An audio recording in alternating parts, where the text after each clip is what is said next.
প্রিয় শিক্ষার্থীবৃন্দ, ধারাবাহিক ফেসবুক লাইভ ক্লাসে তোমাদেরকে আবারও স্বাগত জানাচ্ছি। তোমাদের আজকের সাবজেক্ট প্লান্ট ইঞ্জিনিয়ারিং, ষষ্ঠ পর্বের মেকানিক্যাল ডিপার্টমেন্টের একটি সাবজেক্ট কোড 67063। এই সাবজেক্ট নিয়ে আমি আছি তোমাদের সাথে S M. Faruk Hossain, instructor mechanical department, Sylhet polytechnic institute, Sylhet.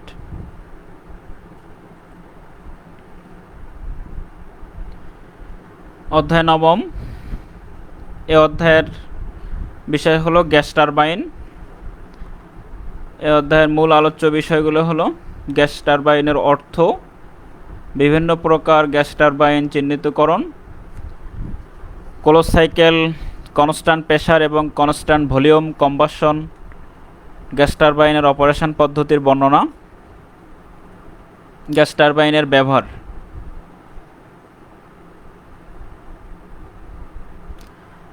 Gas টারবাইনের অর্থ, যে টারবাইন গ্যাস ব্যবহারের মাধ্যমে ঘূর্ণন গতি প্রাপ্ত হয় তাকে আমরা বলছি গ্যাস টারবাইন। একটি গ্যাস টারবাইনে তিনটা মেন অংশ থাকে, সংযুক্ত থাকে। সেগুলো হলো গ্যাস সংকোচন যন্ত্র, দহন প্রকোষ্ঠ এবং টারবাইন। বিদ্যুৎ উৎপাদন কেন্দ্রে অর্থাৎ পাওয়ার প্ল্যান্টে গ্যাস টারবাইনের ঘূর্ণন গতির মাধ্যমে জেনারেটর পরিচালনা করে বিদ্যুৎ উৎপন্ন করা হয়। এই জাতীয় কেন্দ্রে জ্বালানি হিসাবে প্রাকৃতিক গ্যাস বা রূপান্তরিত গ্যাস ব্যবহার করা হয়। এখানে কার্যকরী গ্যাসকে বিস্ফোরক গ্যাসও বলা হয়। জ্বালানি ও সংকুচিত বাতাসের দহনের মাধ্যমে বিস্ফোরক গ্যাস উৎপন্ন হয়। গ্যাস টারবাইন বিদ্যুৎ উৎপাদন কেন্দ্রে অন্তর্দহ সাইকেল অনুসারে চলে।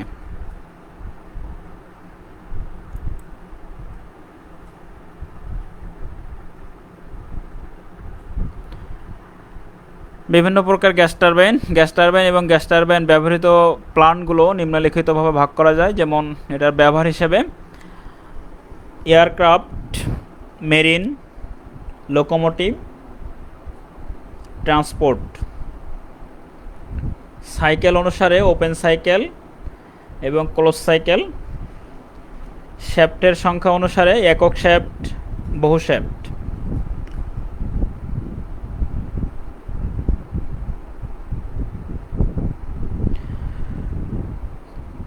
ক্লোজ সাইকেল কনস্ট্যান্ট প্রেসার এবং কনস্ট্যান্ট ভলিউম কম্বাসন গ্যাস টারবাইনের অপারেশন পদ্ধতির বর্ণনা।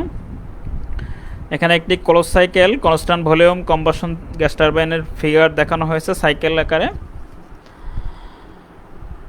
স্থির আয়তন অর্থাৎ constant volume gas turbine constant ভলিউমে দহন কার্য সম্পাদন করে এবং চক্রটি অ্যাটকিনসন চক্র অনুসরণ করে চলে। কনস্ট্যান্ট ভলিউম গ্যাস টারবাইনের প্রধান অংশগুলো হলো টারবাইন, এখানে থাকে কম্প্রেসর এপাশে, এরপর হচ্ছে কম্বাস্টার। কম্প্রেসর বায়ুমণ্ডল হতে বাতাস গ্রহণ করে প্রতি বর্গ সেন্টিমিটারে 1.5 কেজি হতে 3.5 কেজি বাতাসকে সংকুচিত করে, যা অ্যাটকিনসন প্রক্রিয়ায় সম্পন্ন হয়। সংকুচিত বাতাস দহন প্রকোষ্ঠে ইনলেট ভালভের মাধ্যমে প্রবেশ করে।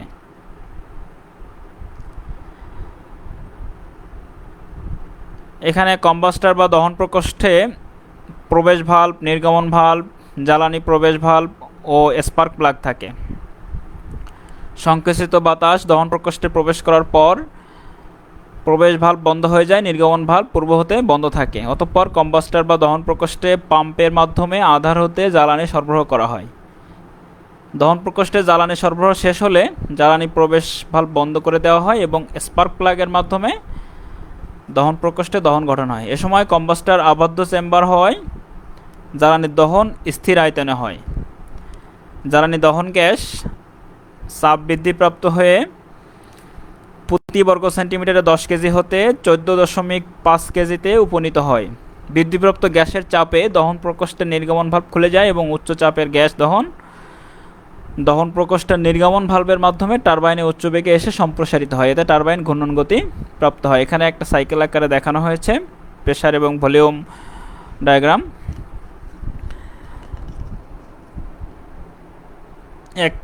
জিরো থেকে 1 এখানে ইনটেক স্ট্রোক, এক্সজস্ট স্ট্রোক। এখান থেকে 2 যাচ্ছি আমরা compression stroke, adiabatic compression, ignition হচ্ছে এখানে। এরপরে 2 থেকে 3 তাপ অ্যাড হচ্ছে, 3 থেকে 4 পাওয়ার স্ট্রোক, এডিয়াবেটিক এক্সপানশন, এবং 4 থেকে 1 এখানে তাপ আউটে যাচ্ছে। এরপর গ্যাসের গতি হ্রাস পায় এবং টারবাইনে বহির্দ্বার দিয়ে বের হয়ে যায়। টারবাইনে উত্তপ্ত গ্যাসের প্রসারণ অ্যাটকিনসন সাইকেলের পিভি সমান কনস্ট্যান্ট প্রক্রিয়ায় ঘটে। এ প্রক্রিয়াটি স্থির চাপে ঘটে বলে ধরা হয়। এ প্রক্রিয়াগুলো পর্যায়ক্রমে বারবার হতে থাকে। প্রথম অবস্থায় কম্প্রেসার চালানোর জন্য একটি স্টার্টার মোটরের দরকার হয়। এ টারবাইনের প্রধান অসুবিধা হলো উপরে উল্লেখিত কাজগুলো অবিরামভাবে না হয়ে থেমে থেমে হয়, ফলে গতি হ্রাস বৃদ্ধি হয় এবং অনেকগুলো ভাল্ব ব্যবহারে অসুবিধার কারণে এই ধরনের টারবাইন বর্তমানে খুব বেশি ব্যবহার হয় না বললেই চলে। এখানে আবারও দেখানো হয়েছে প্রেসার ভলিউম এবং একটা ডায়াগ্রাম। এখানে টারবাইন, এখানে কম্প্রেসার, হিট এক্সচেঞ্জার। এখানেও দেখানো হয়েছে close cycle gas turbine.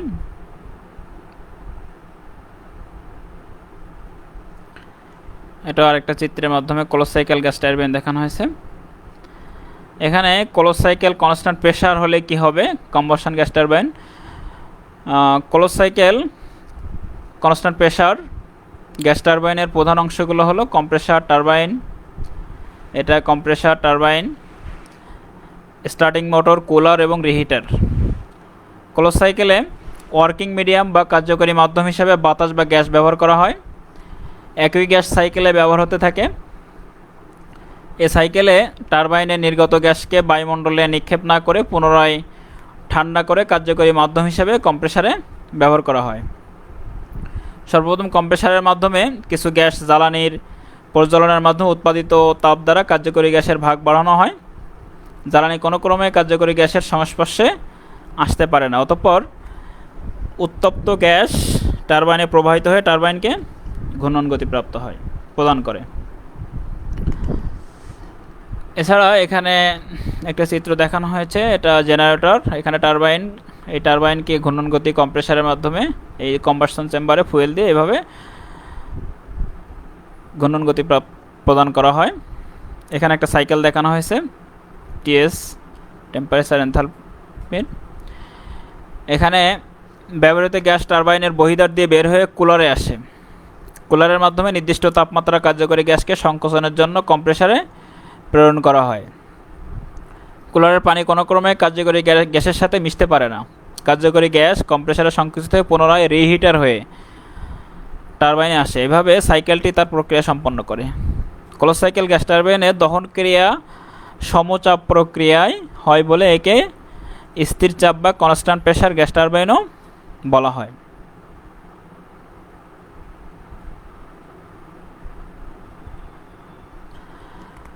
Gas turbine যেসব ক্ষেত্রে ব্যবহার করা হয় সেগুলো হলো এয়ারক্রাফট বা বিমানের ক্ষেত্রে, মেরিন বা নৌযানের ক্ষেত্রে, লোকোমোটিভ বা রেলযানের ক্ষেত্রে, সড়ক যানের ক্ষেত্রে, পাওয়ার প্ল্যান্টে বা শক্তি উৎপাদন কেন্দ্রে। এক্ষেত্রে পিক লোড সরবরাহের ক্ষেত্রে শক্তি কেন্দ্রের স্ট্যান্ড বাই ইউনিট হিসাবে, মূল বিদ্যুৎ কেন্দ্র হিসাবে।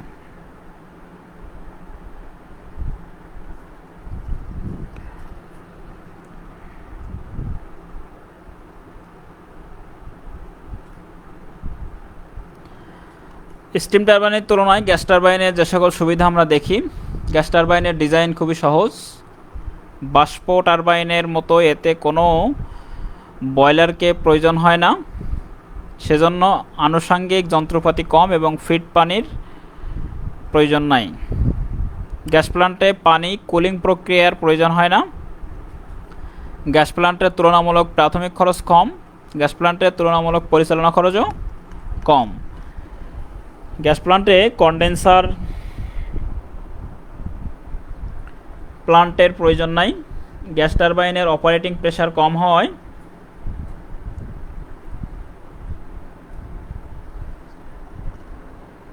6 কেজি/সেন্টিমিটার স্কোয়ার। বাষ্প টারবাইনের তুলনায় গ্যাস টারবাইনের চাপ বহনকারী অংশসমূহ তুলনামূলক হালকা থাকলেও অসুবিধা হয় না। এটা সহজেই স্টার্ট করা যায় এবং স্টার্ট করতে সময় কম লাগে, এর রক্ষণাবেক্ষণ খরচ কম।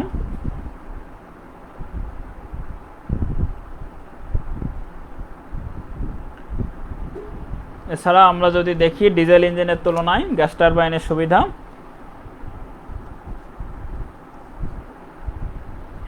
এর বিশ্বাসযোগ্যতা বা নির্ভরশীলতাও তুলনামূলক বেশি। একই ক্ষমতার জন্য গ্যাস টারবাইনের প্রাথমিক খরচ কম, সহজ রক্ষণাবেক্ষণ। ডিজেল ইঞ্জিনের তুলনায় সমান ক্ষমতা পাওয়ার জন্য কম স্থানের প্রয়োজন হয়, এতে কম্পন কম হয়, লুব্রিকেটিং খরচ কম। গ্যাস টারবাইনের তাপীয় দক্ষতা বেশি, স্টার্টিং সহজতর। গ্যাস টারবাইনের ক্ষেত্রে তোমাদের যে বাড়ির কাজগুলো সেগুলো হলো গ্যাস টারবাইন কি, এর ব্যবহার লেখো, গ্যাস টারবাইনের শ্রেণীবিভাগ করো, স্টিম টারবাইনের তুলনায় গ্যাস টারবাইনের সুবিধা বর্ণনা করো, ডিজেল ইঞ্জিনের তুলনায় গ্যাস টারবাইনের সুবিধা বর্ণনা করো, close cycle constant pressure gas টারবাইনের অপারেশন পদ্ধতি বর্ণনা করো।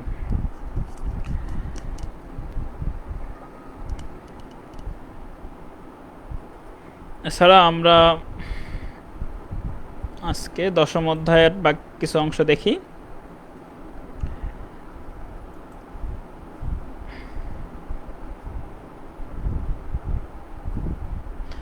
10ম অধ্যায় হলো শিল্প কারখানা ত্রুটি। এই অধ্যায়ে যেসব বিষয়গুলো আলোচনা করা আছে সেগুলো হলো শিল্প কারখানা জনিত ত্রুটির বর্ণনা, বিভিন্ন ধরনের ত্রুটির কারণ নিরূপণ, বিভিন্ন ধরনের ত্রুটি চিহ্নিতকরণ, ত্রুটি নির্ণয়ের কৌশল বর্ণনা করা, বিদ্যুৎ সরবরাহে নিরাপত্তা ও নিয়ন্ত্রণ বিধানকারী ডিভাইস উল্লেখকরণ।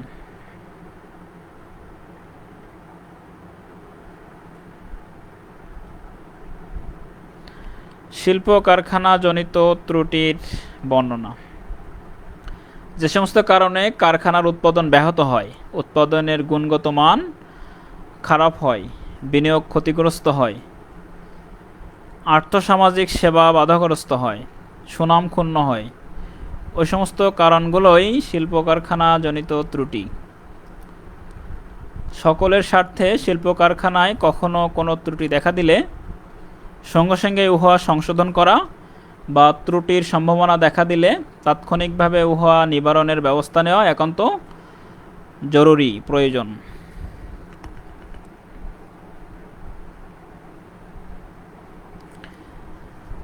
বিভিন্ন ধরনের ত্রুটি, শিল্প কারখানায় বিভিন্ন ধরনের ত্রুটি পরিলক্ষিত হয়।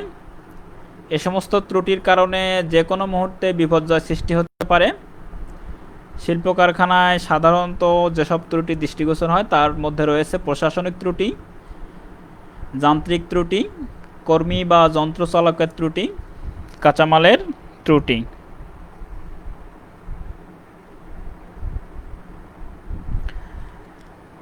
প্রশাসনিক ত্রুটির মধ্যে যেগুলো আমরা দেখি, পরিচালক বা ব্যবস্থাপক, পরিদর্শক ইত্যাদি ব্যক্তিবর্গের ত্রুটি হলো প্রশাসনিক ত্রুটি। প্রশাসনিক ত্রুটিসমূহ কারখানার বিভিন্ন অংশসমূহে প্রয়োজনীয় নির্দেশনা দান ও সমন্বয় সাধনে ব্যর্থতা, কারখানা বিধি প্রণয়ন, পালন ও প্রয়োগে ব্যর্থতা, উপযুক্ত ও দক্ষ কর্মী নিয়োগে ব্যর্থতা, বিভিন্ন ঘটনা বা দুর্ঘটনার ব্যাপারে পরিদর্শক কমিটি কর্তৃক তদন্ত কার্যসহ সঠিক কার্যবিধি প্রণয়নে ব্যর্থতা, কর্মচারীবৃন্দের প্রয়োজনে প্রাথমিক চিকিৎসা, হাসপাতাল, স্বাস্থ্যকর সুযোগ সুবিধা, বীমা, ব্যক্তিগত নিরাপত্তা ও নিরাপদ কার্যক্রম সহ সুন্দর পরিবেশ সৃষ্টিতে ব্যর্থতা। এগুলো ছিল আমাদের প্রশাসনিক ত্রুটির যেসব কারণে দেখা যায় সেগুলো। এরপরে আসি আমরা যান্ত্রিক ত্রুটি। উৎপাদন কার্যে নিয়োজিত যন্ত্রপাতি ও ব্যবহৃত শক্তি হতে সৃষ্ট যেসব ত্রুটির কারণে শিল্প প্রতিষ্ঠান তার লক্ষ্য অর্জনে ব্যর্থ হয়, এসব ত্রুটিকে যান্ত্রিক ত্রুটি বলে। যান্ত্রিক ত্রুটিসমূহ হলো, বলার অপেক্ষা রাখে না যে হস্তচালিত সুতার কাটার চরকা হতে শুরু করে মহাশূন্যে প্রযুক্তি পর্যন্ত মানুষের তৈরি যন্ত্রপাতির সঠিক পরিসংখ্যান দেওয়া অসম্ভব। অসংখ্য যন্ত্রপাতির ত্রুটিও অসংখ্য। ভিন্ন ভিন্ন মেশিনে ভিন্ন ভিন্ন ত্রুটিও দেখা যায়। অন্তহীন ত্রুটিসমূহের মধ্যে কতকগুলো সাধারণ ত্রুটি এখানেও তুলে ধরা হলো।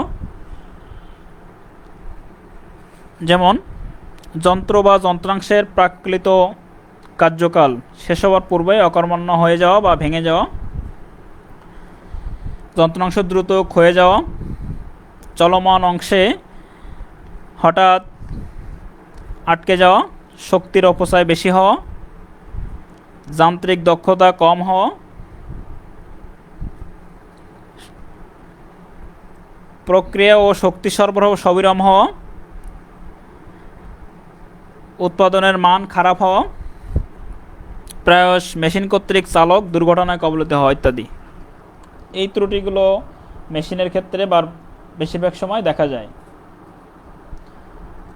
এছাড়া কর্মী বা যন্ত্র চালক অপারেটর ত্রুটি। অপারেটর তার কর্মকালে যেসব ত্রুটি বিচ্যুতি করে থাকেন, যার ফলে উৎপাদন শিল্পে বিভিন্ন সময় বিভিন্ন বিপর্যয় দেখা দেয়, ওইগুলোকে আমরা বলছি অপারেটরের ত্রুটি বা যন্ত্র চালকের ত্রুটি। কর্মী বা যন্ত্র চালকের ত্রুটিসমূহ যেসব ত্রুটি দেখা যায় সেগুলো হলো ব্যক্তিগত নিরাপত্তামূলক সরঞ্জামাদি ব্যবহার না করা বা অকেজ করা, অহেতুক উচ্চ গতিতে মেশিন চালনা করা, কাজের উপযোগী সঠিক যন্ত্র বা টুলস নির্বাচনে ব্যর্থ হওয়া বা অনিরাপদভাবে ব্যবহার করা, মেশিনের সুইচ বন্ধ না করে মেশিন ত্যাগ করা, ইতস্তত বা ছোটাছুটি করা অথবা অহেতুক চিৎকার করা, সঠিকভাবে কাজ না করা, সময় মতো কাজ শুরু বা বর্জন না করা ইত্যাদি।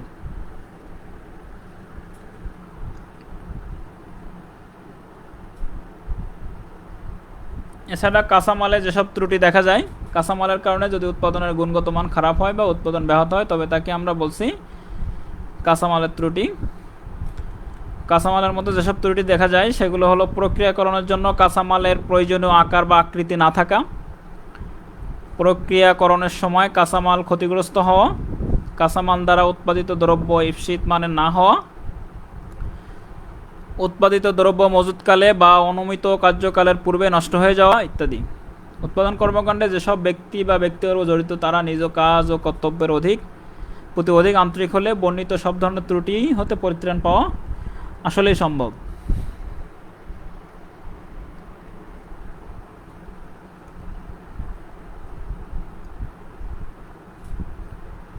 এখন ত্রুটির কারণ কী কী হতে পারে?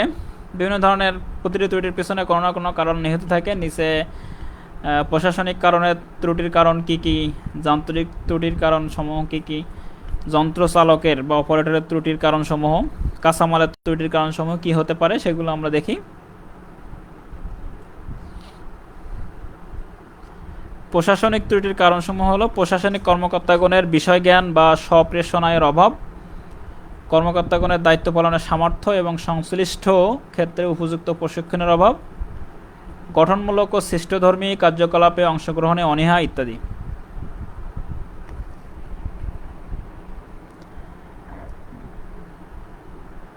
যান্ত্রিক ত্রুটির কারণগুলো হলো মেশিন বা প্রক্রিয়ার ডিজাইনারের ডিজাইন সম্পর্কে পর্যাপ্ত জ্ঞানের অভাব, ডিজাইনের সময় অপারেটরের অঙ্গ প্রত্যঙ্গ আচরণ সম্পর্কে চিন্তা না করা, মেশিনের প্রান্তসমূহ ভোঁতা বা চলমান না করা, মেশিন তৈরির সময় ডিজাইন স্পেসিফিকেশান অনুযায়ী ভৌত ও যান্ত্রিক গুণাগুণ সম্পন্ন ধাতু ব্যবহার না করা, ডিজাইন স্পেসিফিকেশান অনুযায়ী ফিট, ক্লিয়ারেন্স ইত্যাদির সঠিক প্রয়োগ না করা।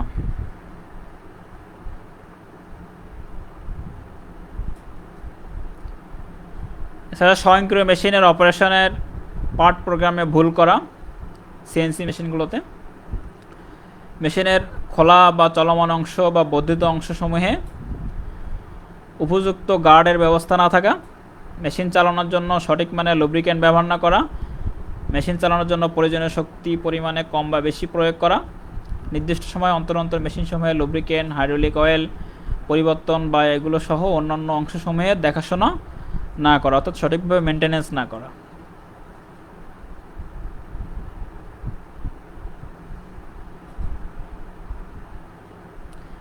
এরপরে অপারেটর যে সকল ত্রুটি থাকতে পারে, করণীয় কাজের উপর জ্ঞান, দক্ষতা বা প্রশিক্ষণের অভাব এই কারণে হতে পারে। মেশিন চালানোর অভিজ্ঞতার অভাব, সেফটি জ্ঞান না থাকা বা বোধ না থাকা, একঘেয়ে কাজ, কর্মস্থলে তাপমাত্রা, বায়ু চলাচল ব্যবস্থা বা শব্দ নিয়ন্ত্রণ ব্যবস্থা অপর্যাপ্ত থাকা, বিশ্রামের জন্য পর্যাপ্ত সময় না থাকা বা অধিক সময় কাজ করতে বাধ্য হওয়া, একাধিক ব্যক্তি দ্বারা একই সময় নিয়ন্ত্রিত হওয়া, ভবিষ্যতের জন্য নিরাপত্তা সঞ্চয়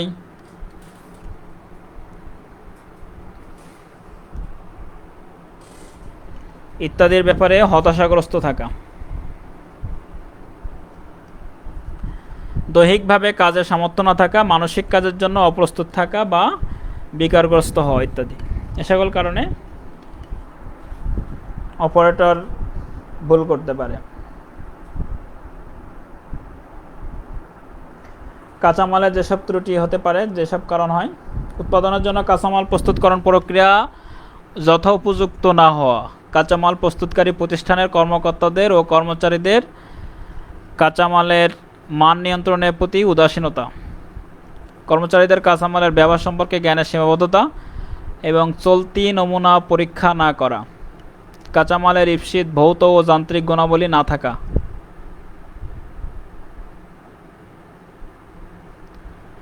এখন এ সকল ত্রুটি নির্ণয় করার জন্য যেসব কৌশল আমরা নিয়ে থাকি, বিভিন্ন ধরনের কারখানায় বিভিন্ন ধরনের ত্রুটি পরিলক্ষিত হয়। ভিন্ন ভিন্ন ত্রুটির জন্য ত্রুটি নির্ণয়ের কৌশলও ভিন্ন প্রকৃতির হয়ে থাকে।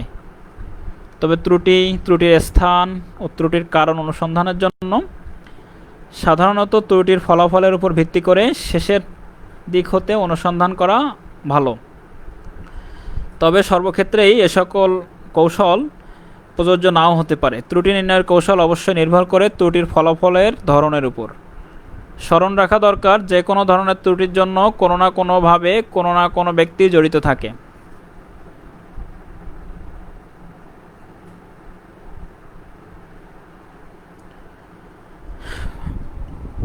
যেমন আমাদের ব্যবহৃত অসংখ্য যন্ত্রপাতিতে অসংখ্য ধরনের ত্রুটি দেখা দিতে পারে। সুতরাং এসব ত্রুটি নির্ণয় কৌশল ব্যাখ্যা করা অল্প পরিসরে সম্ভব নয়। এখানে কতিপয় ত্রুটি উল্লেখপূর্বক তা নির্ণয়ের কৌশল সহ প্রতিকার সম্পর্কে আলোকপাত করা হলো। ত্রুটি নির্ণয়ের জন্য মেনটেন্যান্স ইঞ্জিনিয়ার কর্তৃক কতকগুলো প্রশ্ন তৈরি করতে হবে এবং ওইগুলোর উত্তর খুঁজতে হবে। যে মেশিনের ত্রুটি অনুসন্ধান করতে হবে, মেনটেন্যান্স ইঞ্জিনিয়ার অবশ্যই মেশিনের প্রকৃতি, গঠন সম্পর্কে অবগত থাকবেন এবং যান্ত্রিক বিপর্যয়ের সম্ভাব্য কারণসমূহ সম্পর্কে পূর্ব অনুমান করতে সক্ষম হবেন।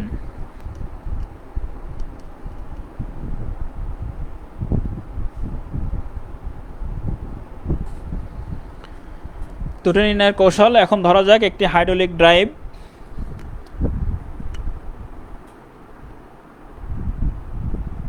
সারফেস গ্রাইন্ডিং মেশিন অল্প সময় চলার পর হঠাৎ আরবার থেমে যায়। বেয়ারিংয়ের সাথে এমন মজবুতভাবে লেগে থাকে যে হাত দিয়ে ঘোরানো যায় না এবং ড্রাইভেন পুলি হতে বেল্ট পড়ে যায়।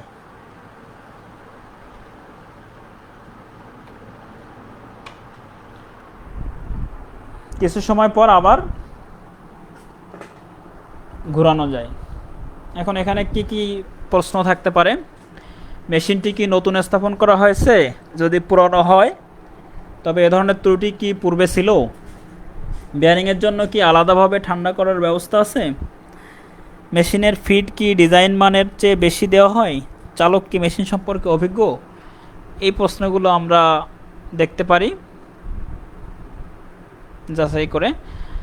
এখানে প্রথমটা এবং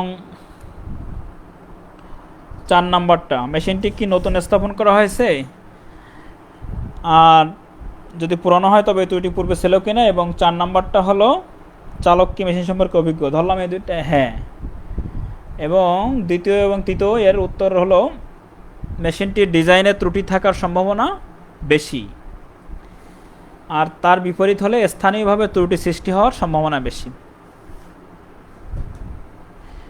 এরপরে এখানে ব্যবহৃত লুব্রিকেন্ট, এই যে লুব্রিকেন্টে ময়লা থাকতে পারে যা বা ভিসকোসিটি কম বা বেশি হতে পারে। তাপের প্রভাবে লুব্রিকেন্ট ভেঙে থাকতে পারে, আরবার বাঁকা হয়ে থাকতে পারে, এটাও হতে পারে।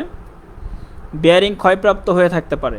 বেয়ারিংয়ে আরবারের ক্লিয়ারেন্স, লুব্রিকেন্ট, ভিসকোসিটি ও আরবারের গতির মধ্যে সমন্বয় ZN/P এর অভাব থাকতে পারে।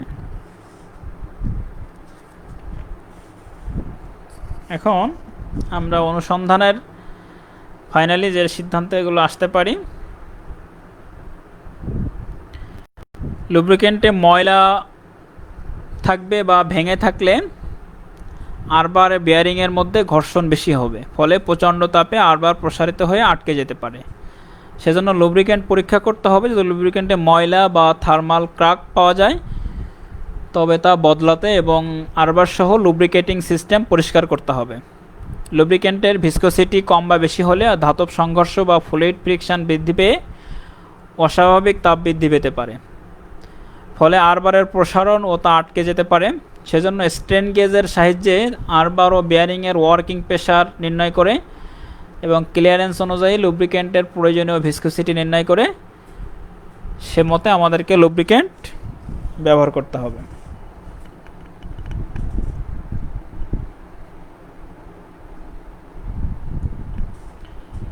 এরপরে উপযুক্ত যন্ত্রের সাহায্যে আরবার সম্পূর্ণ সোজা কিনা তা পরীক্ষা করতে হবে। কোনো কারণে যদি আরবার বাঁকা হয়ে থাকে তবে তা এমনভাবে সোজা করতে হবে যাতে পৃষ্ঠে কোনো অংশ থেতলে না যায় বা কোনো ক্র্যাক তৈরি না হয়। এরপরে ক্ষয়প্রাপ্ত বেয়ারিংয়ের বুশ বা লাইনার পরিবর্তন করতে হবে। 2 নম্বর পরীক্ষার সময় তাপ উৎপন্ন ও নিরসন হিসাব করতে হবে। উৎপন্ন তাপ নিঃসরিত তাপের চেয়ে বেশি হলে আলাদাভাবে ঠান্ডা করার ব্যবস্থা করতে হবে।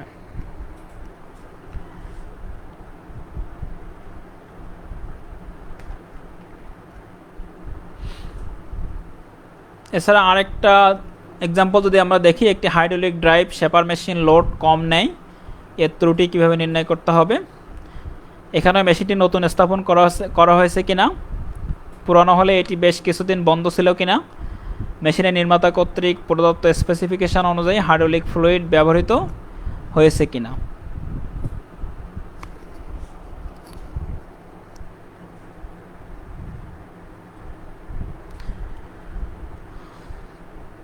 এখানে কিভাবে প্রতিকার করা যায়, হাইড্রোলিক ফ্লুইড নিম্নমানের হলে চাপ কম হতে পারে।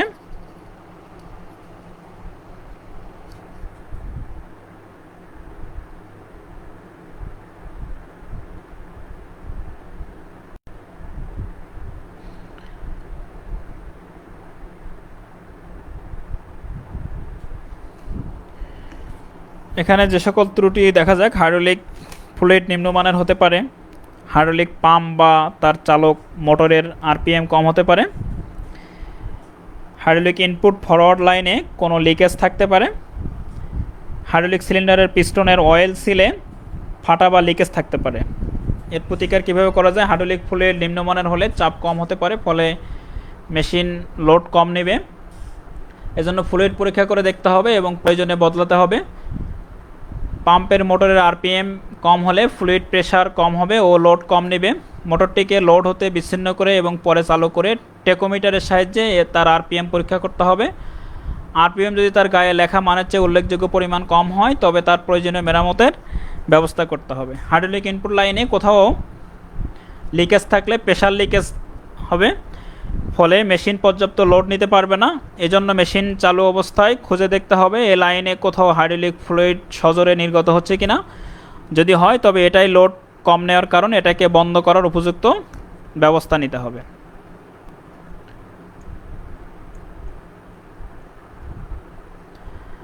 এখন এই অধ্যায়ে আমরা যে কাজগুলো করব এই অংশের মধ্যে, সেগুলো হলো শিল্প কারখানার ত্রুটি কাকে বলে এবং শিল্প কারখানার বিভিন্ন ধরনের ত্রুটির নাম লেখো। প্রশাসনিক ও যান্ত্রিক ত্রুটির কারণগুলো বর্ণনা করো, আর ত্রুটি নির্ণয়ের কৌশলের একটা এক্সাম্পল বর্ণনা করো। তাছাড়া এই ভিডিওটি পুনরায় দেখতে তোমরা ভিজিট করো